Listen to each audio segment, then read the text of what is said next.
ಕುಡುತನಿ ಬಳಿ ಕೈಗಾರಿಕಾ ಉದ್ದೇಶಕ್ಕೆಂದು ಸರ್ಕಾರ ವಶಪಡಿಸಿಕೊಂಡಿದ್ದ ಭೂಮಿಗೆ ನ್ಯಾಯಯುತ ಪರಿಹಾರ ಮತ್ತು ಭೂಮಿಯ ಮಾರುಕಟ್ಟೆಯ ಮೌಲ್ಯ ನೀಡುವಂತೆ ಆಗ್ರಹಿಸಿ ಕುಡುತನಿ ಭಾಗದ ಭೂಸಂತ್ರಸ್ತ ರೈತರು ಜೂನ್ 19ರಂದು ಬಳ್ಳಾರಿ ಜಿಲ್ಲಾ ಬಂದ್ಗೆ ಕರೆ ನೀಡಿದ್ದರು.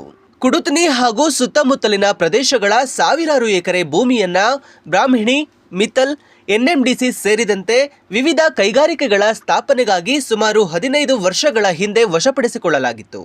ಆದರೆ ಭೂಮಿ ಕಳೆದುಕೊಂಡ ರೈತರಿಗೆ ಈವರೆಗೆ ನ್ಯಾಯಯುತ ಪರಿಹಾರ ಮತ್ತು ಮಾರುಕಟ್ಟೆಯ ಮೌಲ್ಯದ ಬೆಲೆ ದೊರೆತಿಲ್ಲ ಎಂದು ಪ್ರಾಂತ ರೈತ ಸಂಘದ ರಾಜ್ಯಾಧ್ಯಕ್ಷ ಯು ಬಸವರಾಜ್ ಆರೋಪಿಸಿದರು. ಇವತ್ತು ಬಹುರಾಷ್ಟ್ರೀಯ ಸಂಸ್ಥೆಗಳ ಜೊತೆಯಲ್ಲಿ ಕುಸ್ತಿಗೆ ಸರ್ಕಾರಗಳು ರೈತರ ಭೂಮಿಗಳನ್ನ ಕಬಳಿಕೆ ಮಾಡಿ ದೊಡ್ಡ ದೊಡ್ಡ ಕಂಪನಿಗಳಿಗೆ ದಾನ ಕೊಡಬೇಕು ಅಂತೇಳಿ ಸರ್ಕಾರಗಳು ಯೋಚನೆ.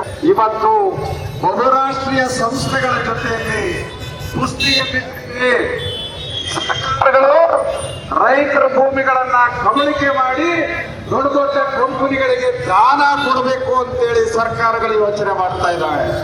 ನಾವು ರೈತರು, ರೈತ ಸಂಘಗಳು, ಕಾರ್ಮಿಕ ಸಂಘಗಳು, ಅದೇ ರೀತಿಯಲ್ಲಿ ಇಲ್ಲಿ ಸೇರಿರ್ತಕ್ಕಂಥ ಜನಪರ ಸಂಘಟನೆಗಳು ನಾವು ನಮ್ಮ ರೈತರ ಜಮೀನುಗಳನ್ನ ದೊಡ್ಡ ದೊಡ್ಡ ಕಂಪನಿಗಳು ಕಬಳಿಕೆ ಮಾಡೋದಕ್ಕೆ ಬಿಡೋದಿಲ್ಲ, ಕಬಡ್ದಾರ್ ಅಂತೇಳಿ ಎಚ್ಚರಿಕೆ ಕೊಡೋದಕ್ಕೆ ಈ ಹೋರಾಟವನ್ನ ನಾವು ಸಂಘಟನೆ ಮಾಡಿದ್ದೀವಿ ಬಂಧುಗಳೇ.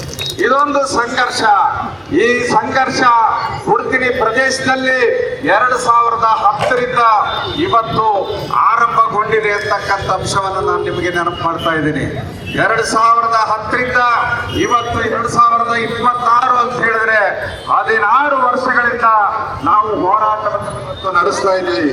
ಹೋರಾಟ ಇಲ್ಲಿಗೆ ಮುಗಿಯಲ್ಲ, ಸಂತೃಪ್ತಿ ಬೇಡ, ಹೋರಾಟ ಮುಗಿಯಲ್ಲ. ಇವತ್ತೇನು ಸರ್ಕಾರಗಳು ಮಾಲೀಕರ ಪರವಾಗಿ ನಾವು ಕೆಲಸ ಮಾಡೋದನ್ನ ನಿಲ್ಲಿಸಿ ನಾವು ನಿಮ್ಮ ಪರವಾಗಿದ್ದೀವಿ ಅಂತ ಅವರು ಏನು ಹೇಳಿಲ್ಲ. ಆದ್ರಿಂದ ನಮ್ಮ ಹೋರಾಟ ನಿಲ್ಲಲ್ಲ, ಯಾರು ಕೂಡ ಅಸಂತೃಪ್ತರಾಗಬಾರದು ಅಂತೇಳಿ ನಾನು ವಿನಂತಿ ಮಾಡ್ತಾ ಇದ್ದೇನೆ. ನಮ್ಮ ಹೋರಾಟವನ್ನ ನಾವು ಮುಂದುವರಿಸಿರೋಣ, ಇಲ್ಲಿಗೆ ಬಿಡೋದಿಲ್ಲ ಅಂತಕ್ಕಂಥ ಸಂದೇಶವನ್ನ ನಾವು ಸರ್ಕಾರಕ್ಕೆ ಕೊಡೋದಕ್ಕೆ ಬಯಸ್ತಾ ಇದ್ದೇನೆ. ಬಂಧುಗಳೇ, ನಾವು ಕೇಳ್ತಾ ಇರೋದೇನು, ನಾವೇನ್ ಕೇಳಿ ಕೊಡ್ತಿದೀವಿ, ನಮ್ಗೆ ಏನ್ ಅನ್ಯಾಯ ಆಗಿದೆ ಬಂಧುಗಳೇ ನಿಮ್ಗೆಲ್ಲ ಗೊತ್ತಿದೆ. 2010ರಲ್ಲಿ ಆರ್ಸೆಲರ್ ಮಿತ್ತಲ್ ಕಂಪನಿಗೆ ಅಂತೇಳಿ ಆಗಸ್ಟ್ 10ನೇ ತಾರೀಕು ಆವತ್ತು ಇಲ್ಲಂತ ಶಿವಪ್ಪ ಅಂತಕ್ಕಂಥ DC ಅವರು ಒಂದು ಭೂಬೆಲೆ ನಿಗದಿ ಸಭೆಯನ್ನ ಕರೆದ್ರು. ಆ ಭೂಬೆಲೆ ಸಭೆಯನ್ನ ಕರೆಯೋದಕ್ಕಿಂತ ಮುಂಚೆ ನಮ್ಮ ಕುಡುತನಿ ಅರಗಿಂಡೋಳಿ ಗ್ರಾಮಗಳ ರೈತರನ್ನ ಸಂಪರ್ಕ ಮಾಡಿ ಊರುಗಳಲ್ಲಿ ಅವತ್ತಿದ್ದಂತ ಶಾಸಕರು, ಅವತ್ತಿದ್ದಂತ MP ಗಳು, ಅವತ್ತಿದ್ದಂತ ಮಿನಿಸ್ಟ್ರಿಗಳು ನಮ್ಮನ್ನೆಲ್ಲ ಕಾಂಟ್ಯಾಕ್ಟ್ ಮಾಡಿ ಅವ್ರು ಕೇಳಿದ್ರು, ಏನಪ್ಪ ನಿಮ್ಮ ಊರಲ್ಲಿ ಒಂದು ದೊಡ್ಡ ಕೈಗಾರಿಕೆ ತರಬೇಕು ಅಂತ ಇದ್ವಿ, ನೀವು ಜಮೀನುಗಳು ಕೊಡೋದಕ್ಕೆ ಇಷ್ಟಪಡ್ತೀರಾ ಅಂತ ಕೇಳಿದ್ರು. ಆವತ್ತು ನಮ್ಮೂರಿನ ಜನ, ಕುಡುತನಿ ಗ್ರಾಮದ ಅವತ್ತಿನ ಹಿರಿಯರು, ಅವತ್ತಿನ ಎಲ್ಲರೂ ಕೂಡ ಅವತ್ತು ಹೇಳಿದ್ರು, ಹೌದು ಸರ್, ನಾವು ಇಲ್ಲಿ ಕಂಪನಿ ಬರೋದಾದ್ರೆ, ನಮ್ಮ ಮಕ್ಕಳಿಗೆ ಉದ್ಯೋಗ ಸಿಗೋದಾದ್ರೆ, ಈ ಪ್ರದೇಶ ಅಭಿವೃದ್ಧಿ ಆಗೋದಾದ್ರೆ ನಾವು ಜಮೀನುಗಳನ್ನು ಕೊಡೋದಕ್ಕೆ ತಯಾರಿದ್ದೀವಿ. ಆದ್ರೆ ನಮಗೆ ಇವತ್ತು ನಮ್ಮ ಭೂಮಿಗೆ ಒಂದು ಒಳ್ಳೆಯ ಬೆಲೆಯನ್ನು ಕೊಡೋದಾದ್ರೆ ಮಾತ್ರ ಅಂತೇಳಿ ಅವತ್ತು ನಾವೆಲ್ಲರೂ ಒಪ್ಪಿಗೆ ಕೊಟ್ಟಿದ್ದೀವಿ. ಹೌದಾ? ಇವತ್ತಿಗೂ ಕೂಡ ನಾವು ಆ ಮಾತಿಗೆ ಬದ್ಧರಾಗಿದ್ದೀವಿ. ಇವತ್ತು ಕೂಡ ನಾವು ಆ ಮಾತಿಗೆ ಬದ್ಧರಾಗಿದ್ದೀವಿ. ಕೆಲವರು ಕೇಳ್ತಾ ಇದ್ದಾರೆ, ಯಾಕೆ ನೀವು ಒಪ್ಪಿದಿರಿ, ಅವತ್ತು ಯಾಕೆ ನೀವು ಭೂಮಿ ಕೊಡಕ್ಕೆ ಒಪ್ಪಿದಿರಿ ಅಂತ ಕೇಳ್ತಾ ಇದ್ದಾರೆ. ಅವತ್ತು ಕೂಡ ನಾವು ಭೂಮಿಯನ್ನ ಕೊಡಕ್ಕೆ ನಮ್ಗೆ ಇಷ್ಟ ಇರಲಿಲ್ಲ. ಇವತ್ತು ಭೂಸ್ವಾಧೀನ ಮಾಡಿರ್ತಕ್ಕಂಥ ಎಲ್ಲ ಜಮೀನು ಒಣ ಜಮೀನು, ಮಳೆ ಆಧಾರಿತ ಪ್ರದೇಶ. ನಾವು ಇದೇ ಜಿಲ್ಲೆಯಲ್ಲಿ 1980ರಿಂದ ಹೋರಾಟ ಮಾಡಿದ್ವಿ. ನಮ್ಮ ಒಣಭೂಮಿ ಪ್ರದೇಶದಲ್ಲಿ ಮಳೆ ಬಂದ್ರೆ ಬೆಳೆ, ಇಲ್ಲ ಅಂದ್ರೆ ಇಲ್ಲ ಅಂತಕ್ಕಂಥ ವಾತಾವರಣ ಇದೆ. ತುಂಗಭದ್ರಾ ನದಿ ಮೂಲಕ ನೀವು ಇವತ್ತು ಪಾಪನಾಯಕನಹಳ್ಳಿ, ಗಾದಿಗಿನೂರು, ತೋರಣಗಲ್ಲು, ಕುಡುತನಿ ಮತ್ತೆ ನಮ್ಮ ಬೇಣಿವೀರಪುರ ಹಾದು ಎಲ್ಲಿ ಬಳ್ಳಾರಿವರೆಗನ್ನ ನೀರಾವರಿ ಮಾಡಬೇಕು ಅಂತೇಳಿ ನಾವು ಹೋರಾಟವನ್ನ ಆರಂಭ ಮಾಡಿದ್ವಿ. 1980ರ ದಶಕದಲ್ಲಿ ನಾವು ಹೋರಾಟವನ್ನ ಮಾಡಿದ್ವಿ. ಆದರೆ ಯಾವ ಶಾಸಕರು, ಯಾವ MLA ಗಳು, ಯಾವ ಮಂತ್ರಿಗಳು ನಮ್ಮ ಜೊತೆಯಲ್ಲಿ ನಿಂತಿರಲಿಲ್ಲ. ಈ ಭೂಮಿ ನೀರಾವರಿ ಆಗಿದ್ರೆ ನಾವು ಖಂಡಿತ ಕೂಡ ಯಾವ ಕೈಗಾರಿಕೆಗಳಿಗೂ ಕೊಡೋದಕ್ಕೆ ಮನಸ್ಸೇ ಮಾಡ್ತಾ ಇರಲಿಲ್ಲ ಅಂತಕ್ಕಂಥ ಸತ್ಯವನ್ನ ಇವತ್ತು ನಾವು ಹೇಳಲಿಕ್ಕೆ ಪ್ರಯತ್ನ ಮಾಡ್ತೇವೆ. ಆದ್ರೆ ಯಾರು ಕೂಡ ನಮ್ಮ ಜೊತೆಯಲ್ಲಿ ನಿಲ್ಲಲಿಲ್ಲ. ನೀರಾವರಿ ಮಾಡಕ್ಕೆ ಏನ್ ಹೇಳ್ಬಿಟ್ರು ನಮ್ಗೆ ಅಂತ ಹೇಳಿದ್ರೆ, ಇದು ಮೇಲ್ಗಡೆ ಭೂಮಿ ಆಗ್ಬಿಡ್ತದೆ, ಇಲ್ಲಿ ಮ್ಯಾಲಕ್ಕೆ ನೀರ್ ಹರಿಯಲ್ಲ ಅಂತ ಹೇಳಿ ಸುಳ್ಳು ಹೇಳಿಬಿಟ್ರು. ಅವತ್ತು ಮ್ಯಾಲಕ್ಕೆ ನೀರ್ ಹರಿಯಲ್ಲ ಅಂತ ಹೇಳಿ ಸುಳ್ಳು ಹೇಳಿ ಇವತ್ತು ನಮ್ಗೆ ಭೂಮಿಗಳಿಗೆ ನೀರು ಅದಕ್ಕೆ ಮಾಡಿದ್ರಿಂದ ಇವತ್ತು ನಾವು ಕೈಗಾರಿಕೆಗಳಿಗೆ ಭೂಮಿ ಕೊಡ್ತೀವಿ ಅಂತ ಹೇಳಿ ಒಪ್ಕೊಳ್ಬೇಕಾದ ಪರಿಸ್ಥಿತಿ ಬಂತು. ಏನ್ ನೋಡಿದ್ವಿ ನಾವು? ಯಾವುದು ಮೇಲ್ಗಡೆ ಭೂಮಿ, ಆ ಭೂಮಿಗೆ ನೀರಾವರಿ ಮಾಡೋದಕ್ಕೆ ಅಂತ ಹೇಳಿದಂತವ್ರೆ ನಾವೇನ್ ನೋಡ್ತಾ ಇದೀವಿ. ಜಿಂದಾಲ್ ಕಂಪನಿಗೆ ಇವತ್ತು ಇದೇ ಊರುಗಳ ಮೇಲೆ ಒಳಗಿಂದೊಳಗಡೆ ಪೈಪ್ ಎಳ್ಕೊಂಡ್ಬಂದು 1.5-2 TMC ಅಷ್ಟು ನೀರು ಕೊಟ್ಟಿರ್ತಕ್ಕಂಥದ್ದು ನಾವು ನೋಡ್ತಾ ಇದೀವಿ. ಎಷ್ಟು ಸುಳ್ಳು ಹೇಳಿದ್ರು ನಮಗೆ, ನಮ್ಮ ರೈತರಿಗೆ ಎಷ್ಟು ಸುಳ್ಳು ಹೇಳಿ ವಂಚನೆ ಮಾಡಿದ್ರು. ಕಂಪನಿಗಾದ್ರೆ ಮೇಲ್ಗಡೆ ಇದ್ರೂ ಕೂಡ ನೀರು ಬರ್ತದೆ, ರೈತರಿಗೆ ಮಾತ್ರ ಮೇಲ್ಗಡೆ ಇದ್ರೆ ನೀರು ಬರೋದಿಲ್ಲ ಅಂತೇಳಿ ವಂಚನೆ ಮಾಡಿದ್ರು. ಈ ಕಾರಣದಿಂದ ಈ ರಾಜ್ಯದಲ್ಲಿ ಕರ್ನಾಟಕ ಸರ್ಕಾರ ಏನ್ ಹೇಳ್ತದೆ, 10 ವರ್ಷಗಳಲ್ಲಿ ಒಂದು ಬಾರಿ ಮಾತ್ರ ಒಂದು ಉತ್ತಮವಾದ ಬೆಳೆ ಬರುವಂತ ಒಂದು ಮಳೆ ಬರುತ್ತೆ ಅಂತ ಸರ್ಕಾರ ಹೇಳುತ್ತೆ. ಆದ್ರಿಂದ ಇನ್ನು 9 ವರ್ಷ ಮಳೆ ಇಲ್ದೇನೆ ಬೆಳೆ ಇರ್ತಕ್ಕಂಥ ವಾತಾವರಣಕ್ಕಿಂತ ನಾವು ಜಮೀನುಗಳು ಕೊಟ್ಟು ನಮ್ಮ ಮಕ್ಕಳು ಉದ್ಯೋಗ ತಗೊಂಡು ನಮ್ಮ ಭೂಮಿಗೂ ಒಳ್ಳೆ ಬೆಲೆ ಸಿಕ್ಬಿಟ್ರೆ ನಮಗೆ ಅನುಕೂಲ ಆಗ್ತದೆ ಅಂತೇಳಿ ನಾವಿವತ್ತು ಈ ಜಮೀನುಗಳನ್ನ ಕೊಡೋದಕ್ಕೆ ಹೋಗಿದ್ದು ನಿಜ. ಇದ್ದಂತ UPA ಸರ್ಕಾರ ಭೂಸ್ವಾಧೀನ ಕಾಯ್ದೆ ಅನ್ನೋದು ಮೋಸದ ಕಾಯ್ದೆ ಇದೆ, ಬ್ರಿಟಿಷರು ಮಾಡಿದಂತ ಕಾಯ್ದೆ ಇದೆ. ಅದನ್ನ ರದ್ದು ಮಾಡಿಬಿಟ್ಟು ಹೊಸ ಕಾನೂನು ತರ್ತೀವಿ, ರೈತರಿಗೆ ಅವರಿಗೆ ಪ್ರೀತಿ ಸಿಗೋಷ್ಟು ಭೂಮಿಗೆ ಬೆಲೆ ಕೊಡ್ತೀವಿ ಅಂತೇಳಿ ಅನೌನ್ಸ್ ಮಾಡಿದ್ರು. ನೋಡಿ, ನಾವು ಮಾರುಕಟ್ಟೆ ಬೆಲೆಗಿಂತ 4 ಪಟ್ಟು ಜಾಸ್ತಿ ನಿಮಗೆ ಭೂಮಿಗೆ ಬೆಲೆ ಕೊಡ್ತೀವಿ ಅಂತ ಹೇಳಿದ್ರು. ಅದರಿಂದ ನಾವು ಎಲ್ಲರೂ ಕೂಡ ಒಳ್ಳೆ ಬೆಲೆ ಸಿಗ್ತದೆ, ನಮ್ಮ ಮಕ್ಕಳಿಗೆ ಉದ್ಯೋಗ ಸಿಗ್ತದೆ ಅಂತೇಳಿ ಇವ್ರ ಮಾತಿಗೆ ಬೆಲೆ ಕೊಟ್ಟು ನಾವು ಭೂಮಿ ಕೊಡ್ತೀವಿ ಅಂತೇಳಿ ಒಪ್ಕೊಂಡಿವಿ. ಆದ್ರೆ ಅವ್ರು ಕೇಳಿದ್ರು, ನಾವು ನಮ್ಮ ಆಂಜನೇಯ ಸ್ವಾಮಿ ದೇವಸ್ಥಾನದಲ್ಲಿ ಎಲ್ಲ ಹಿರಿಯರ ಸಮ್ಮುಖದಲ್ಲಿ ಭೂ ಸಂತ್ರಸ್ತರೆಲ್ಲ ಸೇರಿ ಭೂಮಿಗೆ ಬೆಲೆ ಎಷ್ಟಿರಬೇಕು ಅಂತ ಒಂದು ಲೆಕ್ಕಾಚಾರ ಮಾಡಿದ್ವಿ. ಸರ್ಕಾರದ ಮಾನದಂಡದ ಪ್ರಕಾರ ಲೆಕ್ಕಾಚಾರ ಮಾಡಿದ ಮೇಲೆ 1 ಎಕರೆಗೆ 70 ಲಕ್ಷ ರೂಪಾಯಿ ಕೊಡಬೇಕು ಅಂತೇಳಿ ಒಂದು ಮನವಿ ಪತ್ರ ತಯಾರಿ ಮಾಡಿ ಸರ್ಕಾರಕ್ಕೆ ನಾವು ಕೊಟ್ವಿ. ಆಯ್ತು, ನೀವು 70 ಲಕ್ಷ ಕೇಳಿದಿರಿ, ಕಂಪನಿ ಮಾಲೀಕರ ಜೊತೆ ಮಾತಾಡಿ, AIDB ಅವ್ರ ಹತ್ರ ಮಾತಾಡಿ ನಿಮಗೊಂದು ಒಳ್ಳೆ ಬೆಲೆ ಕೊಡಿಸ್ತೀವಿ ಅಂತೇಳಿ ಆಗಸ್ಟ್ 10ನೇ ತಾರೀಕು ದೊಡ್ಡನಗೌಡ ರಂಗಮಂದಿರದಲ್ಲಿ ಭೂ ಬೆಲೆ ನಿಗದಿ ಸಮಾವೇಶ ಅಂತ ಕರೆದ್ರು. ಅಲ್ಲಿ ಹೋದ್ವಿ. ಅಲ್ಲಿ ಹೋದ್ರೆ ರೈತರಿಗೆ ದಿಗ್ಭ್ರಮೆ ಆಗಷ್ಟು ಇವತ್ತು ಮೋಸದ ಭೂ ಬೆಲೆಯನ್ನ ಕೂಗಿದ್ರು. ಏನಪ್ಪಾ ಅಂತ ಹೇಳಿದ್ರೆ, ಇವತ್ತು ನಿಮ್ಮ ಜಮೀನುಗಳಿಗೆ 8 ಲಕ್ಷ, 12 ಲಕ್ಷ, 16 ಲಕ್ಷಕ್ಕಿಂತ ಹೆಚ್ಚು ಬೆಲೆ ಮಾಡೋದಿಲ್ಲ. ಯಾವುದು ಮುಖ್ಯ ರಸ್ತೆಯಿಂದ 1 ಕಿಲೋಮೀಟರ್ ದೂರದಲ್ಲಿ ಜಮೀನಿದಾವೆ ಅವಕ್ಕೆ 8 ಲಕ್ಷ, 1 ಕಿಲೋಮೀಟರ್ ಒಳಗಡೆ ಜಮೀನಿದಾವೆ ಅವಕ್ಕೆ 12 ಲಕ್ಷ. ಯಾವ ಇವತ್ತು ಭೂ ಪರಿವರ್ತನೆ ಆಗಿದಾವೆ ಅಂತ ಜಮೀನುಗಳಿಗೆ 16 ಲಕ್ಷ ಅಂತ ಹೇಳಿದ್ರು. 1000 ಜನ ಸೇರಿದ್ವಿ ನಾವೆಲ್ಲ. ಎಲ್ಲ ರೈತರು ಸ್ಟನ್ ಆಗೋದ್ರು. ಡೆಪ್ಯೂಟಿ ಕಮಿಷನರ್ ಘೋಷಣೆ ಮಾಡಿದಂತ ಬೆಲೆಗೆ ಸ್ಟನ್ ಆದ್ರು, ಅವರ ಆತಂಕಿತರಾದರು.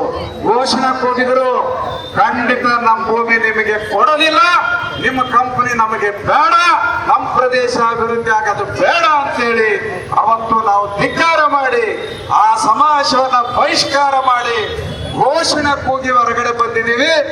ಶಿವಪ್ಪ ಅನ್ನುವಂತ ಜಿಲ್ಲಾಧಿಕಾರಿಗಳು ರೈತರು ಯಾರು ಕೂಡ ಈ ಬೆಲೆಯನ್ನ ಒಪ್ಪಲಿಲ್ಲ. ನಾವು ಬೇಕಾದ್ರೆ ಪ್ರಾಣ ಕೊಡ್ತೀವಿ ಹೊರತಾಗಿ ಜಮೀನು ಕೊಡೋದಿಲ್ಲ ಅಂತೇಳಿ ತಿರಸ್ಕಾರ ಮಾಡಿ ಬಾಯ್ಕಾಟ್ ಮಾಡಿ ಹೋಗಿದ್ದಾರೆ ಅಂತೇಳಿ ರೆಕಾರ್ಡ್ ಮಾಡಿದ್ದಾರೆ, ದಾಖಲಾತಿ ಮಾಡಿದ್ದಾರೆ. ಇವತ್ತು ನಮ್ಮ MP ಪಾಟೀಲ್ ಹೇಳ್ತಾರೆ, ಒಂದು ಒಳ್ಳೆ ರೇಟ್ ಕೊಡಬೇಕು, ಸುಪ್ರೀಂ ಕೋರ್ಟ್ ಹೇಳಿದೆ, ಜಿಲ್ಲಾ ನ್ಯಾಯಾಲಯ ಹೇಳಿದೆ, 1.5 ಕೋಟಿ ರೂಪಾಯಿ ಭೂಮಿ ಬೆಲೆ ಬರ್ತದೆ ಅಂತ ಹೇಳಿ ರೇಟ್ ಕೊಡಬೇಕು ಅಂದ್ರೆ ನಿಮಗೆ ಕೊಡಕ್ಕಾಗಲ್ಲ, ಯಾಕಂದ್ರೆ ಅವತ್ತೇ ನೀವು ಒಪ್ಪಂದದ ರೇಟ್ ತಗೊಂಡ್ಬಿಟ್ಟಿರಲ್ಲ ಅಂತೇಳಿ ನಮ್ಮ MP ಪಾಟೀಲ್ ಹೇಳ್ತಾ ಇದ್ದಾರೆ. ಸ್ವಾಮಿ ಎಂ ಬಿ ಪಾಟೀಲ್ರೆ, ನಿಮಗೊಂದು ಸತ್ಯ ನಾವು ಹೇಳಿದೀವಿ.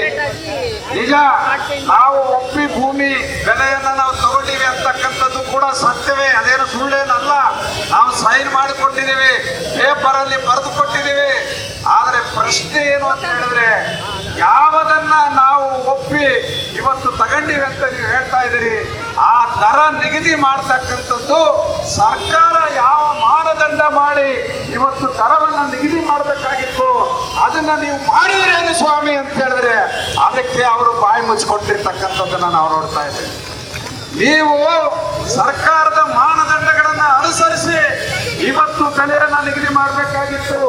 ಸರ್ಕಾರದ ಮಾನದಂಡವನ್ನ ಅನುಸರಿಸಿ ಬೆಲೆಯನ್ನ ನಿಗದಿ ಮಾಡಿದರೆ ಇವತ್ತು ನಮಗೆ ಮೋಸ ಮಾಡಿದಿರಿ. ಆ ಕಾರಣದಿಂದ ಇವತ್ತು ನಾವು ಆ ಭೂಮಿಯ ಬೆಲೆಯನ್ನ ಮೋಸದ ಭೂಬೆಲೆ ಅಂತ ಕರೆದಿದ್ದೀವಿ. ಯಾಕೆ ನಾವು ತಗೊಂಡ್ವಿ? ಅದು ಕೂಡ ನಾವು ಪ್ರೀತಿಯಿಂದ ರೇಟನ್ನ ತಗೊಂಡಿದ್ದಲ್ಲ. ನೀವು ಬಲವಂತ ಮಾಡಿ ನಮ್ಮ ಜಮೀನುಗಳನ್ನ ನಿಮ್ಮ ಹೆಸರಿಗೆ, ಸರ್ಕಾರದ ಹೆಸರಿಗೆ, KIDB ಹೆಸರಿಗೆ ಬದಲಾವಣೆ ಒಳಗಿಂದೊಳಗೆ ನೀವು ಮಾಡ್ಕೊಂಡ್ರಿ. ಸ್ವಾಮಿ ಎಂ ಬಿ ಪಾಟೀಲ್ರೇ, ಸ್ವಾಮಿ ಶಿವಕುಮಾರ್ ಅವರೇ, ನಾವು ನಿಮ್ಮಲ್ಲಿ ಮನವಿಯನ್ನು ಮಾಡ್ತಾ ಇದ್ದೀವಿ ಅಂತ ಹೇಳಿದ್ರೆ, ನೀವು ಇವತ್ತು ಭೂ ಬೆಲೆ ನಿಗದಿ ಮಾಡುವಾಗ ಆಗಿರುವಂತ ಮೋಸವನ್ನ ನೀವು ಪರಿಗಣಿಸ್ತಾ ಇಲ್ಲ. ನೀವು ಪರಿಗಣಿಸಬೇಕಾಗಿರೋದು ಅದು ಅಂತೇಳಿ ಇವತ್ತು ನಾವು ಒತ್ತಾಯ ಮಾಡ್ತಾ ಇದೀವಿ. ಯಾವ ಸಬ್ ರಿಜಿಸ್ಟ್ರು, ಅದೇ ಜಿಲ್ಲಾಧಿಕಾರಿಗಳು ರೈತರು ಯಾಕೆ ನೀವು ಮೋಸದ ಭೂಬೆಲೆ ಅಂತ ಕರಿತೀರಿ, ಮೋಸದ ಭೂಬೆಲೆ ಅಂತ ಕರಿತೀರಿ ಅಂತ ಕೇಳಿದ್ರು. ಅನೇಕ ಜನ ನಮ್ಮ ಮಿತ್ರರಿದ್ದಾರೆ ಇಲ್ಲಿ, ನಮ್ಮ ಮಾಧ್ಯಮ ಮಿತ್ರರುಗಳು ಪದೇ ಪದೇ ಕೇಳ್ತಾ ಇರ್ತಾರೆ, ಏನಂತ ನೀವು ಕಡಿಮೆ ಬೆಲೆ ಕೊಟ್ಟಾರ ಅಂತೇಳಿ ಹೆಚ್ಚು ಕೇಳ್ತೀರಿ ಅಂತ. ನಾನು ಅವರಿಗೆ ಕೈ ಮುಗಿದು ಹೇಳ್ತಾ ಇದ್ದೀನಿ, ಅವರು ಕಡಿಮೆ ಬೆಲೆ ಕೊಟ್ಟಿಲ್ಲ, ನಾವು ಹೆಚ್ಚು ಕೇಳ್ತಾ ಇಲ್ಲ. ಮತ್ತೇನ್ ಕೇಳ್ತಾ ಇದ್ದೀವಿ? ಅವರು ನಮಗೆ ಬೆಲೆ ಕಟ್ಟುವಾಗ ಮೋಸ ಮಾಡಿದರೆ ಅದನ್ನು ತಡೆದು ಸರಿಪಡಿಸ್ಕೊಡಿ ಅಂತ ಕೇಳ್ತಾ ಇದ್ದೀವಿ. ನಮ್ಮ ಮಾಧ್ಯಮ ಮಿತ್ರರು ಕೂಡ ಇದನ್ನು ಸರಿಯಾಗಿ ಅರ್ಥ ಮಾಡ್ಕೋಬೇಕು. ಹೆಚ್ಚು ಬೆಲೆಯನ್ನು ನಾವು ಯಾರು ಕೇಳ್ತಾ ಇಲ್ಲ. ನಮಗೆ ಹೆಚ್ಚು ಬೆಲೆ ಕೊಡೋದೂ ಬೇಕಾಗಿಲ್ಲ.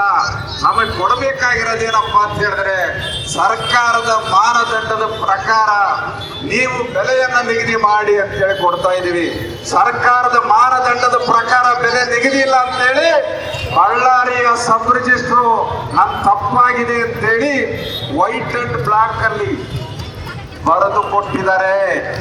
ನಾವು ಸರ್ಕಾರಿ ಮಾರ್ಗದರ್ಶನದ ಪ್ರಕಾರ ಇವತ್ತು ಬೆಲೆಯನ್ನ ಕಟ್ಟಿಲ್ಲ ಅಂತೇಳಿ ವೈಟ್ ಪೇಪರ್ ಅಲ್ಲಿ ಬರೆದು ಕೊಟ್ಟಿದ್ದಾರೆ. ನನಗೆ ನಿಮಗೆಲ್ಲ ಅವರು ಬರೆದು ಕೊಟ್ಟಿರೋದು, ಜಿಲ್ಲಾಧಿಕಾರಿಗಳಿಗೆ ಬರೆದು ಕೊಟ್ಟಿದ್ದಾರೆ. ಜಿಲ್ಲಾಧಿಕಾರಿಗಳು ಮತ್ತೆ ಅವ್ರನ್ನ ಕೇಳಿದ್ದಾರೆ, ಹಾಗಿದ್ರೆ ಸರಿಯಾದ ಮಾನದಂಡದ ಪ್ರಕಾರ ಹೊಸ ರೇಟ್ ಕಟ್ಟಿ ಅಂತೇಳಿ ಪತ್ರ ಬರೆದಿದ್ದಾರೆ ಜಿಲ್ಲಾಧಿಕಾರಿಗಳು. ಆ ಜಿಲ್ಲಾಧಿಕಾರಿಗಳ ಪತ್ರನೂ ನಮ್ಮ ಹತ್ರ ಇದೆ. ಅದಕ್ಕೆ ಅವರು ಸರಿಯಾದ ಮಾನದಂಡ ಏನು ಅಂತೇಳಿ KIDBಗೆ ಪತ್ರ ಬರೆದು KIDB ಅವರು ಮತ್ತೆ ಹೊಸ ದರವನ್ನ ನಿಗದಿ ಮಾಡಿದ್ದಾರೆ. ಅದು ಕೂಡ ನಮ್ಮ ಹತ್ರ ದಾಖಲಾತಿ ಇದೆ ಸ್ವಾಮಿ. ಶಿವಕುಮಾರ್ ಅವರೇ, ಮಾನ್ಯ ಮುಖ್ಯಮಂತ್ರಿಗಳೇ, ಎಂ ಬಿ ಪಾಟೀಲ್ರೇ, ಮಾನ್ಯ ಕೈಗಾರಿಕಾ ಮಂತ್ರಿಗಳೇ, ನೀವೆಲ್ಲ ವಿದ್ಯಾವಂತರಿದ್ದೀರಿ, ದೊಡ್ಡ ದೊಡ್ಡ ರಾಜಕೀಯ ಮಾಡಿದವರು ಇದ್ದೀರಿ.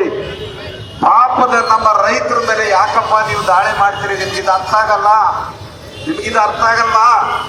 ಯಾವ ಜಿಲ್ಲಾಧಿಕಾರಿಗಳು 8 ಲಕ್ಷ ಅಂತ ಕೂಗಿದ್ರು ಅದೇ ಜಿಲ್ಲಾಧಿಕಾರಿ ಅದು ಸರಿ ಇಲ್ಲ ಅಂತ ಹೇಳಿದ್ದಾರೆ. ಅದೇ ಜಿಲ್ಲಾಧಿಕಾರಿ ಹೊಸ ಭೂಮಿಯನ್ನು ನಿಗದಿ ಮಾಡಬೇಕು ಅಂತ ಹೇಳಿದ್ದಾರೆ ಅಂದ ಮೇಲೆ ಇದು ನಿಮ್ಗೆ ಅರ್ಥ ಆಗಲ್ಲ ಎಂ ಬಿ ಪಾಟೀಲ್ರಿ ಅಂತ ನಾವು ಕೇಳ್ತಾ ಇದ್ದೇವೆ. ಪದೇ ಪದೇ ಸುಮ್ಮನೆ ಮೀಟಿಂಗ್ ಕರೆದು ನಮ್ಮ ಹತ್ರ ಎಲ್ಲ ಮಾತುಗಳನ್ನೆಲ್ಲ ಕೇಳಿ ದಾಖಲಾತಿಗಳನ್ನೆಲ್ಲ ಇಟ್ಕೊಂಡು ನೀವು ಒಪ್ಪಿ ತಗೊಂಡ್ಬಿಟ್ಟಿರಿ. ಏನು ಒಪ್ಪಿ ತಗೊಂಡಿರೋದು?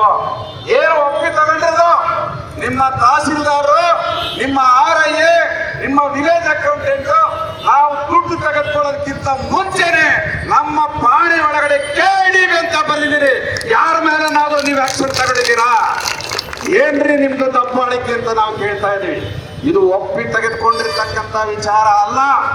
ದಬ್ಬಾಳಿಕೆ ಮಾಡಿ ನಮಗೆ ದುಡ್ಡು ಕೊಟ್ಟು ಜಮೀನು ಸ್ವಾಧೀನ ಮಾಡಿರ್ತಕ್ಕಂಥ ವಿಚಾರ. ಅದಕ್ಕೆ ನಾವು ಹೇಳ್ತಾ ಇದೀವಿ, ಇದು ಬಲವಂತದ ಭೂ ಸ್ವಾಧೀನ ಅಂತೇಳಿ. ಈ ಬಲವಂತದ ಭೂಸ್ವಾಧೀನ ಏನಿದೆ ಇದರಿಂದ ಇವತ್ತು ನೀವು ನಮ್ಮ ರೈತರಿಗೆ ಯಾವ ಮಾತನ್ನ ಹೇಳಿದಿರಿ, ಒಳ್ಳೆ ಬೆಲೆಯನ್ನ ಕೊಡ್ತೀವಿ, ಉದ್ಯೋಗ ಕೊಡ್ತೀವಿ ಅಂತ ಹೇಳಿ ಎರಡನ್ನೂ ನೀವು ತಪ್ಪಿದಿರಿ. ಒಂದು, ನಮಗೆ ಮೋಸ ಮಾಡಿದಿರಿ ಭೂಬೆಲೆಯಲ್ಲಿ. ಎರಡನೇದು, 2026 ಆದ್ರೂ ಕೂಡ ಯಾವ ಕೈಗಾರಿಕೆಗಳು ಕೂಡ ಇಲ್ಲಿ ಬಂದಿಲ್ಲ. 2010ರಿಂದ 16 ವರ್ಷ ಆಯ್ತು. ಈ 16 ವರ್ಷಗಳಲ್ಲಿ ಒಂದೇ ಒಂದು ಕೈಗಾರಿಕೆ ಬರಲಿಲ್ಲ, ಒಬ್ಬನಿಗೆ ಕೂಡ ಒಂದು ಉದ್ಯೋಗವನ್ನ ಕೊಡ್ಲಿಲ್ಲ ಅಂತ ಹೇಳಿದ್ರೆ 16 ವರ್ಷಗಳಲ್ಲಿ ನಮಗಾಗಿರ್ತಕ್ಕಂಥ ಉದ್ಯೋಗ ಯಾರಪ್ಪ ಕೊಡೋದು ಅಂತ ಕೇಳ್ತಾ ಇದ್ದೀನಿ. ಮಾನ್ಯ ಶಿವಕುಮಾರ್ ಅವರೇ ಮುಖ್ಯಮಂತ್ರಿಗಳೇ, ಮಾನ್ಯ MP ಪಾಟೀಲ್ರೇ ಕೈಗಾರಿಕಾ ಸಚಿವರೇ, ನಿಮ್ಗೆ ಅರ್ಥ ಆಗುತ್ತೇನ್ರಿ? 16 ವರ್ಷಗಳ ಹಿಂದೆನೆ ನಮ್ಮ ಜಮೀನನ್ನ ನೀವು ಬಲವಂತವಾಗಿ ಸ್ವಾಧೀನ ಮಾಡಿದಿರಿ. ಅಲ್ಲಿಂದ ಇಲ್ಲಿವರೆಗೆ ಉದ್ಯೋಗ ಕೊಡ್ಲಿಲ್ಲ. ಒಂದು ದಿನಕ್ಕೆ, ಒಂದು ತಿಂಗಳಿಗೆ, ಒಂದು ಕುಟುಂಬಕ್ಕೆ 20,000 ರೂಪಾಯಿ ಇವತ್ತು ನಮಗೆ ಉದ್ಯೋಗ ಪರಿಹಾರ ಸಿಕ್ಕಿದ್ರೆ, ಉದ್ಯೋಗ ಸಿಕ್ಕಿದ್ರೆ, ಸಂಬಳ ಅಂತೇಳಿ ಸಿಕ್ಕಿದ್ರೆ ಒಂದು ವರ್ಷಕ್ಕೆ 2.5 ಲಕ್ಷ ರೂಪಾಯಿ ಆದಾಯ ಬರುವುದು. 16 ವರ್ಷಗಳಲ್ಲಿ ಸುಮಾರು 35-40 ಲಕ್ಷ ನಾವು ದುಡಿತಾ ಇದ್ವಿ. ಒಂದು ಪೈಸೆ ಕೊಡ್ಲಿಲ್ಲಲ್ಲ ಸ್ವಾಮಿ, ಒಂದೇ ಒಂದು ಪೈಸೆ ನಾವು ನೋಡ್ಲಿಲ್ವಲ್ಲ. ನಮ್ಮ ಹೊಲಗಳಿಗೆ ನಮ್ಮ ದನಗಳನ್ನ ಬಿಟ್ಟು ಬೇಸಕ್ಕೆ ಕೂಡ ನೀವು ಜಾಗ ಕೊಡ್ಲಿಲ್ಲಲ್ಲ ಸ್ವಾಮಿ. ಮತ್ತೆ ಯಾಕೆ ನಮಗೆ ಉದ್ಯೋಗ ಪರಿಹಾರ ಕೊಡ್ತಾ ಇಲ್ಲ ಅಂತ ನಾವು ಕೇಳ್ತಾ ಇದ್ದೀವಿ. ಒಂದು ಕಡೆ ಇವತ್ತು ಭೂಮಿ ಬೆಲೆ ನಿಗದಿ ಮಾಡೋದರಲ್ಲಿ ಮೋಸ ಮಾಡಿದಿರಿ, ಇನ್ನೊಂದು ಕಡೆಗೆ ಉದ್ಯೋಗನು ಕೊಡದೇನೆ ತೊಂದರೆ ಕೊಟ್ಟಿದ್ದೀರಿ. 2 ಸಾರಿ ಮೀಟಿಂಗ್ ಕರೆದ್ರಿ, ನಾವು ಬಂದಿದ್ವಿ. ಬೆಳಗಾವಿಯಲ್ಲಿ 1 ಸಾರಿ ಮೀಟಿಂಗ್ ಕರೆದ್ರಿ, ಬೆಂಗಳೂರಲ್ಲಿ 1 ಸಾರಿ ಮೀಟಿಂಗ್ ಕರೆದ್ರಿ. ಅಲ್ಲೆಲ್ಲ ನಾವು ಇದನ್ನೆಲ್ಲ ಸ್ಪಷ್ಟವಾಗಿ ಹೇಳಿ ದಾಖಲಾತಿ ಕೂಡ ಕೊಟ್ಟಿದ್ದೀವಿ. ಎಲ್ಲಾ ಅಧಿಕಾರಿಗಳು ಕೂಡ ನಮ್ಮ ಹತ್ರ ವೈಯಕ್ತಿಕವಾಗಿ ನೀವು ಒಳ್ಳೆ ಕೆಲಸ ಮಾಡ್ತಾ ಇದ್ದೀರಿ ಅಂತ ಪ್ರೀತಿಯಿಂದ ಮಾತಾಡ್ತಾರೆ. ನಮ್ಮ ಕೈಯಲ್ಲಿಲ್ಲ, ಅದು MP ಪಾಟೀಲ್ ಕೈಯಲ್ಲಿದೆ. ನಮ್ಮ ಕೈಯಲ್ಲಿಲ್ಲ, ಅದು ಹಿಂದೆ ಇದ್ದಂತ ಸಿದ್ದರಾಮಯ್ಯನವರ ಕೈಯಲ್ಲೈತೆ, ಈಗ ಶಿವಕುಮಾರ್ ಅವ್ರ ಕೈಯಲ್ಲೈತೆ ಅಂತ ಈಗ ಹೇಳಿ. MP ಪಾಟೀಲ್ರೇ, ಶಿವಕುಮಾರ್ ಅವರೇ, ಇಲ್ಲಿ ನಡೆದಿರ್ತಕ್ಕಂಥ ನಮ್ಮ ರೈತರ ಪರವಾಗಿ ನಿಲ್ತೀರಾ ಅಥವಾ ಮತ್ತೆ ನೀವು ಕೂಡ ಈಗಲೂ ಮಾಲೀಕರ ಪರವಾಗಿ ನಿಲ್ತೀರಾ ಅನ್ನೋದು ಇವತ್ತು ಬಹಿರಂಗ ಪಡಿಸ್ಬೇಕು ಅಂತೇಳಿ ಈ ಒಂದು ಬಹಿರಂಗ ಸಭೆಯ ಮೂಲಕ ನಾನು ಒತ್ತಾಯ ಮಾಡ್ತಾ ಇದ್ದೀನಿ. ಬಂಧುಗಳೇ, ಏನಾಯ್ತು? ArcelorMittal ಕಂಪನಿಯವರು ಇದು ನಡೆಯಲ್ಲ ಇಲ್ಲಿ ಅಂತೇಳಿ ಈ ಜಮೀನುಗಳನ್ನ ಬಿಟ್ಟು 5,300 ಎಕರೆ ಜಮೀನನ್ನ 2 ಬಾರಿ ನೋಟಿಫಿಕೇಶನ್ ಮಾಡೋದ್ರ ಮೂಲಕ ಇವತ್ತು ಅವರು ಈ ಭೂಮಿಯನ್ನ ಸ್ವಾಧೀನ ಮಾಡಿದ್ರು. 5,300 ಎಕರೆ. ಈ 5,300 ಎಕರೆ ನಮಗೆ ಬೇಡ, ನಾವು ಕೈಗಾರಿಕೆನೆ ಹಾಕೋದಿಲ್ಲ ಅಂತೇಳಿ ಅವರು ಕಟ್ಟಿರ್ತಕ್ಕಂಥ 227 ಕೋಟಿ ಡಿಪಾಸಿಟ್, ಸುಮಾರು 600 ಎಕರೆಗೆ ಕಟ್ಟಿರ್ತಕ್ಕಂಥ ಸುಮಾರು 800 ಕೋಟಿ ರೂಪಾಯಿ ಹಣ ಬಿಟ್ಟು ನಿಮ್ ಸವಾಸ ಬೇಡ ಅಂತೇಳಿ ಬಿಟ್ಟು ಹೋಗ್ಬಿಟ್ರು ಅವರು. ArcelorMittal ಅವರು ಬಿಟ್ಟು ಹೋದ ತಕ್ಷಣವೇ KIDB ಕಾನೂನಿನ ಪ್ರಕಾರ ಅಥವಾ ಭೂಸ್ವಾಧೀನದ ಕಾನೂನಿನ ಪ್ರಕಾರ ಅಥವಾ ಜಮೀನು ಯಾವ ಉದ್ದೇಶಕ್ಕೆ ನೀವು ಸ್ವಾಧೀನ ಮಾಡ್ಕೊಂಡಿದ್ರು ಆ ಉದ್ದೇಶ ಈಡೇರಲಿಲ್ಲ ಅಂದ ತಕ್ಷಣನೇ ನೀವು ಮಾಡಬೇಕಾದ ಕೆಲಸ ಏನು? ನಮ್ಮ ಜಮೀನುಗಳು ನಮಗೆ ವಾಪಸ್ ಕೊಡಬೇಕಾಗಿದೆ. ನಾವು 2010ರಿಂದ ಹೋರಾಟ ಮಾಡ್ತಾ ಇದೀವಿ. ನಮಗೆ ಅನ್ಯಾಯ ಆಗಿದೆ, ನಮಗೆ ಮೋಸ ಆಗಿದೆ, ನಮಗೆ ವಂಚನೆ ಆಗಿದೆ ಅಂತೇಳಿ ಕೇಳ್ತಾ ಇದ್ರು ಕೂಡ ನೀವು ನಮ್ಮ ಜಮೀನನ್ನ ನಮಗೆ ವಾಪಸ್ ಕೊಡೋದ್ರ ಬದಲು ಏನ್ ಮಾಡ್ತಾ ಇದ್ದೀರಿ? ರಿಯಲ್ ಎಸ್ಟೇಟ್ ದಂಧೆ ಮಾಡ್ತಾ ಇದ್ದೀರಿ. ಸರ್ಕಾರನೇ ಇವತ್ತು ರೈತರ ಭೂಮಿಗೆ, ರೈತರಿಗೆ ಮೋಸ ಮಾಡಿ ಭೂಮಿಗಳನ್ನ ಹಾಕೊಂಡು ಅವುಗಳನ್ನ ದೊಡ್ಡ ದೊಡ್ಡ ಕಂಪನಿಗೆ ರಿಯಲ್ ಎಸ್ಟೇಟ್ ಮೂಲಕ ಮಾರಾಟ ಮಾಡುವಂತ ದಂಧೆ ಮಾಡ್ತಾ ಇರೋದಿದೆಯಲ್ಲ, ಇದು ಅಕ್ಷಮ್ಯ ಅಂತಕ್ಕಂಥ ಮಾತನ್ನ ನಾನು ಹೇಳೋದಕ್ಕೆ ಬಯಸ್ತಾ ಇದ್ದೇನೆ. ಇಡೀ ಸಭೆ ಸರ್ಕಾರದ ಈ ರಿಯಲ್ ಎಸ್ಟೇಟ್ ದಂಧೆಯನ್ನ ನಾವು ಬಲವಾಗಿ ಖಂಡನೆ ಮಾಡ್ತಾ ಇದೀವಿ ಅಂತಕ್ಕಂಥ ಸಂದೇಶವನ್ನ ಸರ್ಕಾರಕ್ಕೆ ಕೊಡೋದಕ್ಕೆ ಬಯಸ್ತಾ ಇದ್ದೇನೆ. ಆವತ್ತು ಇದೇ ಬಳ್ಳಾರಿಯಲ್ಲಿರ್ತಕ್ಕಂಥ ಜನಾರ್ದನ್ ರೆಡ್ಡಿ ಅವರು ನಮ್ಗೆ ಹೇಳಿದ್ರು, ನಿಮ್ ಭೂಮಿಗಳಲ್ಲಿ ಕಳ್ಳ ಬೆಳೆಯಲ್ಲ, ನಿಮಗೆ 5 ಲಕ್ಷ ಕೊಟ್ರೆ ಜಾಸ್ತಿ ಅಂತ ಹೇಳಿದ್ರು. ಆವತ್ತು ಯಡಿಯೂರಪ್ಪನವರು, ಮುರುಗೇಶ್ ನಿರಾಣಿಯವರು ಮತ್ತೆ ನಮ್ಮ ಜನಾರ್ದನ್ ರೆಡ್ಡಿ ಅವರು ಒಟ್ಟಾಗಿ ಇಲ್ಲಿನ ಅಧಿಕಾರಿಗಳ ಮೇಲೆ ಒತ್ತಡ ಹೇಳಿ ಇವತ್ತು ಮೋಸದ ಭೂಬೆಲೆ ಅಂತ ಇದೆಯಲ್ಲ, ಆ ಮೋಸದ ಭೂಬೆಲೆಯನ್ನ ಕಟ್ಟಿದಂತವರೇ ಇದೇ 3 ಜನ ಮಹನೀಯರು. ಇದೇ 3 ಜನ ಮಹನೀಯರೇ ಇವತ್ತು ನಮ್ಮ ಭೂಮಿಗಳನ್ನ ಬಲವಂತವಾಗಿ ಸ್ವಾಧೀನ ಮಾಡಿದ್ದು. ಅವರಿಗೆ ಸರಿಯಾದ ಪಾಠವನ್ನ ನಾವು ಕಲಿಸ್ಬೇಕಾಗಿದೆ ಬಂಧುಗಳೇ. ಅದೇ ರೀತಿಯಲ್ಲಿ ಅದಾದ ನಂತರ ಬಂದಂತವರು ನಮ್ಮ ಕುಮಾರಸ್ವಾಮಿಗಳು, ನಮ್ಮ JDS ನ ಲೀಡರು. ನಾವು ನಮ್ಮ ಊರಿಂದ ಬೆಂಗಳೂರುವರೆಗೆ 350 ಕಿಲೋಮೀಟರ್ ಪಾದಯಾತ್ರೆ ಮಾಡಿದ್ವಿ. 14 ದಿನ 3,000 ಜನ ಬೆಂಗಳೂರಲ್ಲಿ ಸೇರಿದ್ವಿ. 3,000 ಜನರನ್ನ ಉದ್ದೇಶಿಸಿ JDS ನ ಎಲ್ಲ ಲೀಡರ್ಗಳು, ಮಾಜಿ ಪ್ರಧಾನಮಂತ್ರಿಗಳು ದೇವೇಗೌಡರು ಕೂಡ ಉದ್ಘಾಟನೆ ಮಾಡಿ ಹೋದ್ರು. ಅವ್ರದೇ ಸರ್ಕಾರ ಬಂತು, ಅವರ ಮಗನೇ ಮುಖ್ಯಮಂತ್ರಿ ಆದ್ರೂ ಕೂಡ ನಮ್ಮ ಬಗ್ಗೆ ಕಿವಿ ಒಳಗಡೆ ಹಾಕೊಳ್ಳಿಲ್ಲ ಅಂತಕ್ಕಂಥ ಅಂಶವನ್ನು ಕೂಡ ನೀವು ನೆನಪು ಮಾಡಬೇಕು. ಏನಾದ್ರೂ ಬದಲಾವಣೆ ಅನಿಸ್ತಾ ಇದೆಯಾ? ಮುರುಗೇಶ್ ಗಿರಾಣಿ ಮಾಡಿದ್ದಕ್ಕೂ, ನಮ್ಮ ಜನಾರ್ದನ್ ರೆಡ್ಡಿ ಅವರು ಮಾಡಿದ ಮೋಸಕ್ಕೂ, ಯಡಿಯೂರಪ್ಪನವರು ಮಾಡಿದ ಮೋಸಕ್ಕೂ ಅದನ್ನ ಮುಚ್ಚಿಡೋ ಕೆಲಸ ಮಾಡಿದಿರಲ್ಲ ಸ್ವಾಮಿ. ನೀವೇನಾದ್ರೂ ನಮ್ಮ ಪರವಾಗಿ ಕೆಲಸ ಮಾಡಿದೀರಾ ಅಂತ ನಾವು ಇವತ್ತು ಅವ್ರನ್ನ ಪ್ರಶ್ನೆ ಮಾಡ್ಬೇಕಾಗಿದೆ. ಅವ್ರು ಮಾಡಲಿಲ್ಲ. ಇವತ್ತು ಕೇಂದ್ರ ಸರ್ಕಾರದಲ್ಲಿ ಘನ ಕೈಗಾರಿಕೆಗಳ ಸಚಿವರು, ದೊಡ್ಡ ಕೈಗಾರಿಕೆಗಳ ಸಚಿವರಾಗಿದ್ದಾರೆ. ಅದಾದ ನಂತರ ನಾವು ನೋಡಿದ್ವಿ, ಸಿದ್ದರಾಮಯ್ಯನವರು ಬಂದರು. ಸಿದ್ದರಾಮಯ್ಯನವರು ಏನಾದ್ರೂ ಮಾಡ್ತಾರೇನೋ ಅಂತ ಬಹಳ ಪ್ರಯತ್ನ ಮಾಡಿದ್ವಿ. ಸಿದ್ದರಾಮಯ್ಯನವರು ವಿರೋಧ ಪಕ್ಷದ ನಾಯಕರಾಗಿದ್ದಾಗ ನಮ್ಮ ಕುಡ್ತಿನಿಗೆ ಬಂದರು. ವಿರೋಧ ಪಕ್ಷದ ನಾಯಕರಾಗಿದ್ದಾರೆ, ಅವ್ರನ್ನ ಏನಾದರೂ ಅಡ್ಡಾಕಿ ನಿಲ್ಲಿಸಿ ಅವ್ರ ಮೂಲಕ ವಿಧಾನಸಭೆಯಲ್ಲಿ ಒಂದು ಪ್ರಶ್ನೆ ಮಾಡಿಸಿ ಏನಾದರೂ ನ್ಯಾಯ ತಗೊಳ್ಳೋಣ ಅಂತ ನಮ್ಮೂರಿನ ಮಂದಿ ಅಲ್ಲ, ಡೊಳ್ಳು ಬಾಜಾ ಭಜಂತ್ರಿ ತಗೊಂಡು ಊರ್ ಮುಂದಕ್ಕೆ ಬಂದ್ರೆ ಒಳಗಡೆ ಪೂಸಿಟ್ಕೊಂಡು ಹೋಗ್ಬಿಟ್ರು. ನಿಂದಿರಿಸಲಿಲ್ಲ ಸಿದ್ದರಾಮಯ್ಯನವರು. ಹೋಯ್ತು, ಸಿದ್ದರಾಮಯ್ಯನವರು ವಿರೋಧ ಪಕ್ಷದ ನಾಯಕರಾಗಿದ್ರು, ಅವ್ರು ಮಾಡ್ಲಿಲ್ಲ ಬಿಡಿ ಅಂತ ಹೇಳಿ ನಾವು ಸುಮ್ಮನಾದ್ವಿ. ನಂತರದಲ್ಲಿ ಅವರೇ ಮುಖ್ಯಮಂತ್ರಿ ಆದ್ರೆ 2 ಬಾರಿ. ಮೊದಲನೇ ಬಾರಿ ಮುಖ್ಯಮಂತ್ರಿ ಆದಾಗ ನಮ್ಮನ್ನ ಹತ್ರಕ್ಕೂ ಕರೀಲಿಲ್ಲ. 2ನೇ ಬಾರಿ ಮುಖ್ಯಮಂತ್ರಿ ಆದಾಗ 2 ಸಾರಿ ಮೀಟಿಂಗ್ ಕರೆದ್ರು. ನಮ್ಮೂರಿಗೆ ಬಂದು ನಾವು ಹೋರಾಟ ಮಾಡಿದಂತ ಜಾಗಕ್ಕೆ ಕುಂತ್ಕೊಂಡು ಅವರು ಬೈ ಎಲೆಕ್ಷನ್ ಅಲ್ಲಿ ಹೇಳಿದ್ರು, ನಿಜವಾಗ್ಲೂ ನಿಮ್ಗೆ ಅನ್ಯಾಯ ಆಗಿದೆ ಅಂತ ಆದ್ರೆ ಖಂಡಿತ ನ್ಯಾಯ ಕೊಡಿಸ್ತೀನಿ ಅಂತ ಹೇಳೋರು. ಖಂಡಿತ ನ್ಯಾಯ ಕೊಡಿಸ್ತೀನಿ ಅಂತ ಹೇಳಿ ಚುನಾವಣೆಯಲ್ಲಿ ಮತ ತಗೊಂಡು ಗೆದ್ದೋದ್ರು. ಅವ್ರ ಅಭ್ಯರ್ಥಿ ಗೆದ್ರು. ಆಮೇಲೆ ಇವತ್ತಿನವರೆಗೆ ಅವರು ಮಾತಾಡಿಸ್ಲಿಲ್ಲ. 2 ಬಾರಿ ಸುಮ್ಮನೆ ನಮ್ಮ ಒತ್ತಡಕ್ಕೆ ಮೀಟಿಂಗ್ ಕರೆದಂಗೆ ಮಾಡಿದ್ರೆ ಹೊರತಾಗಿ ಏನು ಕೂಡ ಅವರು ಕಾರ್ಯಕ್ರಮವನ್ನು ತಗೊಳ್ಳಿಲ್ಲ. ಈಗಲೂ ಅವ್ರು ಏನ್ ಹೇಳ್ತಾ ಇದ್ದಾರೆ, ಮುರುಗೇಶ್ ಗಿರಾಣಿ ಅವರು, ನೀವು ಒಪ್ಪಿ ರೊಕ್ಕ ತಗೊಂಡಿರಿ ಅಂತ. ನೀವು ಒಪ್ಪಿ ರೊಕ್ಕ ತಗೊಂಡಿರಿ ಅಂತ ಹೇಳ್ತಾ ಇದ್ದಾರೆ. ಸ್ವಾಮಿ, ನಾವು ಒಪ್ಪಿ ರೊಕ್ಕ ತಗೊಂಡಿವಿ ಅನ್ನೋದು ಸತ್ಯ. ಆದ್ರೆ ಆ ಒಪ್ಪಿದ ಬೆಲೆ ಇದೆಯಲ್ಲ, ಅದರಲ್ಲಿ ನೀವು ಮೋಸ ಮಾಡಿದಿರಲ್ಲ, ಅದನ್ನು ಸರಿಪಡಿಸ್ಕೊಡಿ ಅಂದ್ರೆ ಅದು ಕಿವಿ ಒಳಗಡೆ ಬಿಡ್ತಾ ಇಲ್ಲ ಅವ್ರಿಗೆ. ಅದು ಅವ್ರ ಕಿವಿ ಒಳಗಡೆ ಬಿಡ್ತಾ ಇಲ್ಲ. ಬೇಕು ಅಂದ್ರೆ ಅವ್ರ ಕಿವಿ ಒಳಗಡೆ ಸೀಸ ತುಂಬಿಕೊಂಡಿದ್ದಾರೆ. ರೈತರ ಭಾಷೆ, ರೈತರಿಗೆ ನ್ಯಾಯ ಕೊಡ್ಬೇಕಾಗ್ತದೆ ಅಂತೇಳಿ ಕಿವಿ ಮುಚ್ಕೊಂಡಿದ್ದಾರೆ ಅಂತಕ್ಕಂಥ ಅಂಶವನ್ನು ಕೂಡ ನಾವು ನೆನಪು ಮಾಡಿದ್ದೇವೆ. ಆದ್ರಿಂದ ಇದುವರೆಗಿನ ಎಲ್ಲ ಸರ್ಕಾರಗಳು, ಯಡಿಯೂರಪ್ಪನವ್ರ ಸರ್ಕಾರ ಮೋಸ ಮಾಡಿದ್ರೆ ಅವರ ಮೋಸವನ್ನ ಮುಚ್ಚಿ ಹಾಕುವಂತ ಕೆಲಸ ಮಾಡ್ತಾ ಇದ್ದಾರೆ. ಎಷ್ಟು ಮೋಸ ಆಗಿರೋದು ನೋಡಿ. ಜಿಲ್ಲಾ ನ್ಯಾಯಾಲಯ ಹೇಳಿರ್ತಕ್ಕಂಥ ಮಾತನ್ನು ಕೂಡ ಈ ಸರ್ಕಾರ ಕೇಳೋದಕ್ಕೆ ತಯಾರಿಲ್ಲ. ಜಿಲ್ಲಾ ನ್ಯಾಯಾಲಯ ಏನ್ ಹೇಳಿದೆ, ಬಹಳ ಚಂದ ಹೇಳಿದ್ದಾರೆ ಜಿಲ್ಲಾ ನ್ಯಾಯಾಲಯ. ಯಾವ ಜಮೀನಿಗೆ 8 ಲಕ್ಷ ಅಂತ ಕಟ್ಟಿದಿರಿ, ಯಾವ ಜಮೀನಿಗೆ 12 ಲಕ್ಷ ಅಂತ ಕಟ್ಟಿದಿರಿ, ಯಾವ ಜಮೀನಿಗೆ 16 ಲಕ್ಷ ಅಂತ ಕಟ್ಟಿದಿರಲ್ಲ, ಅದು ಬೆಲೆನೇ ಅಲ್ಲ ಅಂತೇಳಿ ಜಿಲ್ಲಾ ನ್ಯಾಯಾಲಯ ಹೇಳಿದೆ.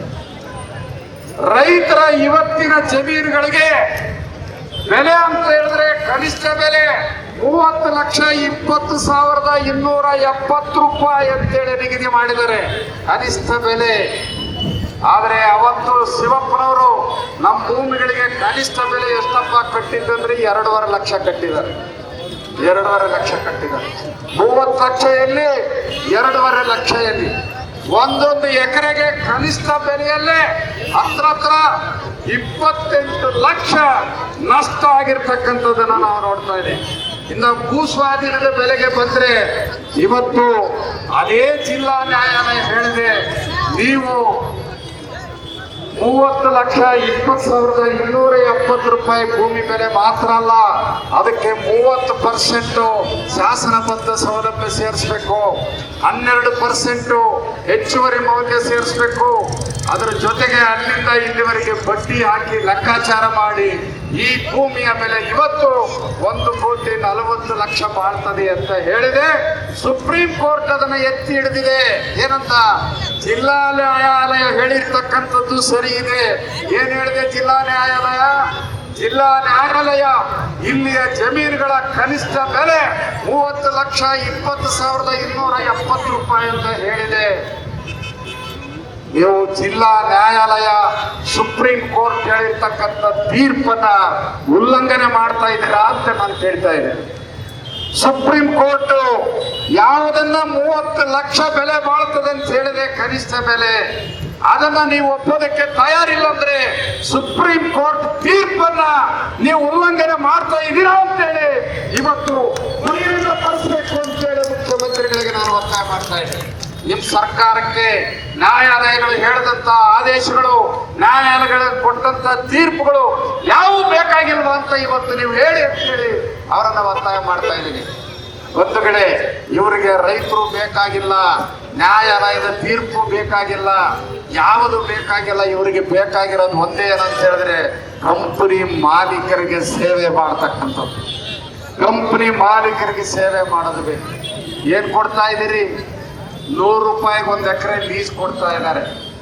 ಇದೇ KIDB ನಮ್ಮ ಹತ್ರ 8 ಲಕ್ಷ ರೂಪಾಯಿಗೆ 1 ಎಕರೆ ಅಂತೇಳಿ ಜಮೀನು ಸ್ವಾಧೀನ ಮಾಡಿ ಆ ಜಮೀನಿಗೆ ಇವತ್ತು 1.5 ಕೋಟಿ ರೂಪಾಯಿ 1 ಎಕರೆ ಅಂತೇಳಿ ಮಾರಾಟಕ್ಕಿಟ್ಟಿದೆ. ಪಬ್ಲಿಕ್ ನೋಟಿಸ್ ಮಾಡಿದಾರೆ ಅವರು. ಯಾರಿಗಾದ್ರೂ KIDB ಜಮೀನು ಬೇಕು, ಅರಿಗಿಂಡೋಣಿ ಕೊಡ್ತೀನಿ, ಸುತ್ತಮುತ್ತಲ ಜಮೀನು ಅಂದ್ರೆ 1 ಎಕರೆಗೆ 1.5 ಕೋಟಿ ರೂಪಾಯಿ ಬೆಲೆ ಬಾಳುತ್ತೆ ಅಂತೇಳಿ ನೋಟಿಸ್ ಮಾಡಿದ್ದಾರೆ. ನಮಗೆ ಕೊಟ್ಟಿದ್ದೆಷ್ಟು? 8 ಲಕ್ಷ. ಇವರಪ್ಪನ ಗಂಟ ಅದು ಉಳಿದಿದ್ದು. ಈ KIDB ಅವರ ಅಪ್ಪನ ಗಂಟೆನ ಅದು ಉಳಿದಿದ್ದು.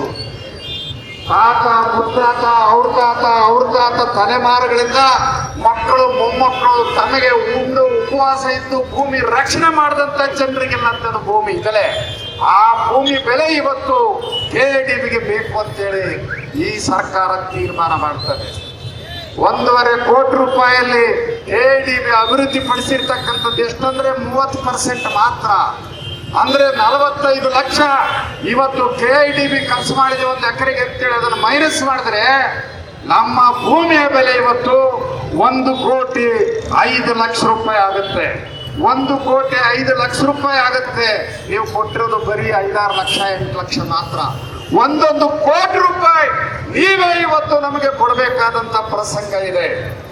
ಮೊನ್ನೆ ನಮ್ಮ ಇನ್ನೊಂದು ಜಿಲ್ಲಾ ನ್ಯಾಯಾಲಯ ಹೇಳಿದೇನಪ್ಪ ಅಂತ ಹೇಳಿದ್ರೆ, ಈ ಭೂಮಿ NMDCಗೆ ಅಂತೇಳಿ ಖರೀದಿ ಮಾಡಿದಂತ ಭೂಮಿ ಇದೆಯಲ್ಲ, ಅದು 1,01,64,000 ರೂಪಾಯಿ 1 ಎಕರೆಗೆ ಕನಿಷ್ಠ ಬೆಲೆ. ಅದಕ್ಕೆ ಎಲ್ಲ ಶಾಸನಬದ್ಧ ಸೌಲಭ್ಯ ಸೇರಿಸಿದ್ರೆ 1 ಎಕರೆಗೆ 4 ಕೋಟಿ ರೂಪಾಯಿ ಬಾಳುತ್ತೆ ಅಂತೇಳಿ ಇವತ್ತು ಇದೇ ಜಿಲ್ಲಾ ನ್ಯಾಯಾಲಯ ಹೇಳಿದ್ವಿ. ಯಾವ ಜಮೀನವು?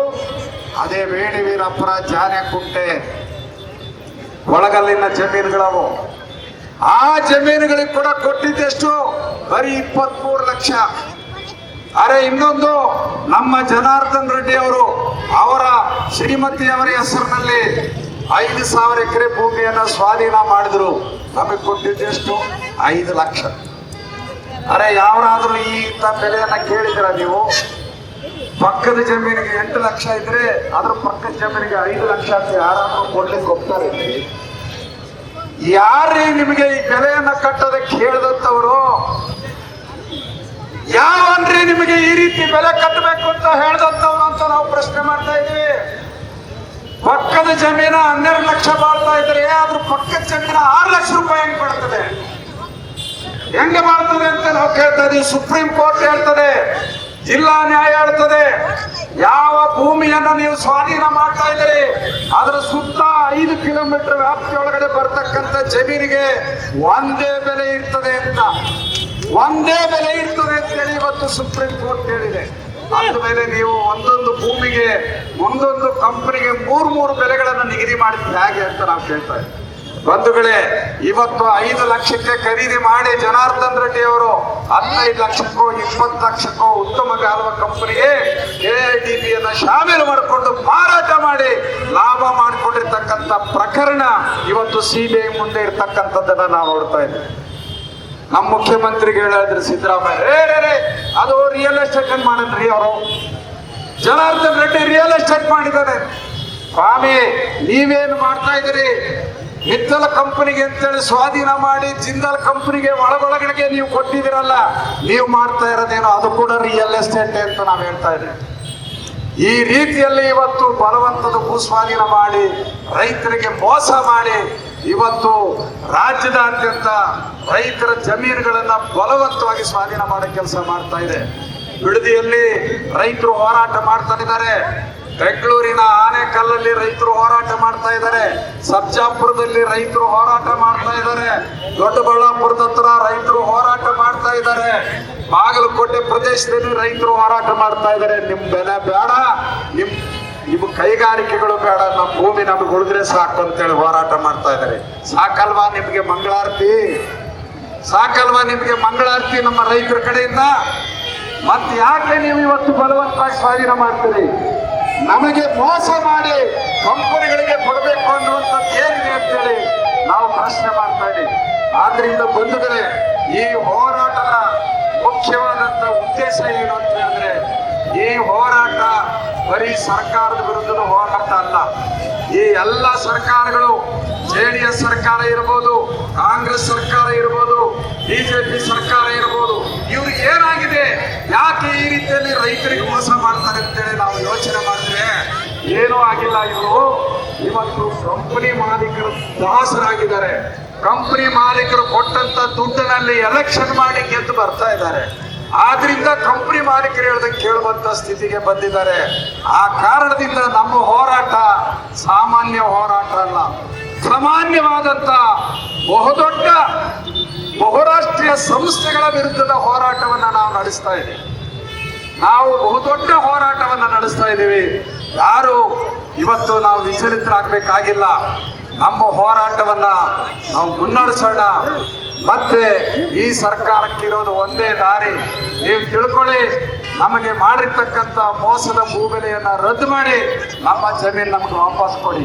ಇಲ್ಲ, ನಿಮ್ಗೆ ನಮ್ಮ ಜಮೀನು ಬೇಕು ಅನ್ನೋದಾದ್ರೆ ಇವತ್ತಿನ ಭೂಬೆಲೆಯನ್ನ ನಿಗದಿ ಮಾಡಿ ಇವತ್ತು ನಮ್ಮ ಜಮೀನುಗಳನ್ನ ತಗೊಳ್ಳಿ. ಇದುವರೆಗೆ ಉದ್ಯೋಗ ಕಳೆದೇ ಇರೋದಕ್ಕೆ ನಷ್ಟ ಪರಿಹಾರವನ್ನು ಕೊಡಿ. ಒಂದೊಂದು ಎಕರೆಗೆ ನಮಗೆ 1 ಕೋಟಿ ರೂಪಾಯಿ ನಷ್ಟ ಆಗಿದೆ. 13,000 ಎಕರೆಗೆ ಹತ್ರ 20,000 ಕೋಟಿ ಭೂಮಿಯ ಬೆಲೆ ಮತ್ತು ಉದ್ಯೋಗದ ಪರಿಹಾರ ಸೇರಿ 20,000 ಕೋಟಿ. ಇದೊಂದು ದೊಡ್ಡ ಭ್ರಷ್ಟಾಚಾರದ ಹಗರಣ. ಕಂಪನಿ ಮಾಲೀಕರ ಸೇವೆಗೋಸ್ಕರ ರೈತರಿಗೆ ಈ ಪ್ರಮಾಣದಲ್ಲಿ ದೊಡ್ಡ ಹಗರಣ ಮಾಡಿ ಮೋಸ ಮಾಡಿದಿರಿ. ಇದನ್ನ ತನಿಖೆ ಮಾಡಿ ಅಂತ ಕೇಳ್ತಾ ಇದ್ದೀವಿ. ಯಾವ ಸರ್ಕಾರಗಳು ತನಿಖೆ ಮಾಡೋದಕ್ಕೆ ತಯಾರಿಲ್ಲ. ಯಾವ ತನಿಖಾ ಏಜೆನ್ಸಿಯು ಕೂಡ ಇದನ್ನ ತನಿಖೆ ಮಾಡಿ ರೈತರಿಗೆ ನ್ಯಾಯ ಕೊಡೋದಕ್ಕೆ ತಯಾರಿಲ್ಲ ಅಂತಕ್ಕಂಥ ಅಂಶವನ್ನು ನಾವು ಗಮನಿಸಬೇಕು. ಆದ್ರಿಂದ ನಮ್ಮ ಹೋರಾಟ ನಮಗೆ ನ್ಯಾಯ ಸಿಗುವವರೆಗೆ ಮುಂದುವರಿಯುತ್ತೆ. ಸರ್ಕಾರ ಈಗಲಾದರೂ ಎಚ್ಚೆತ್ತುಕೊಂಡು ನೀವು ರೈತರ ಜೊತೆಯಲ್ಲಿ ನಿಲ್ಲಬೇಕು ಅಂತ ಹೇಳಿ ನಾನು ಮಾನ್ಯ DK ಶಿವಕುಮಾರ್ ಮುಖ್ಯಮಂತ್ರಿ ಅವರಲ್ಲಿ ಮತ್ತೊಮ್ಮೆ ನಾನು ಒತ್ತಾಯ ಮಾಡ್ತಾ ಇದ್ದೀನಿ ಬಂದಿದ್ದೆ.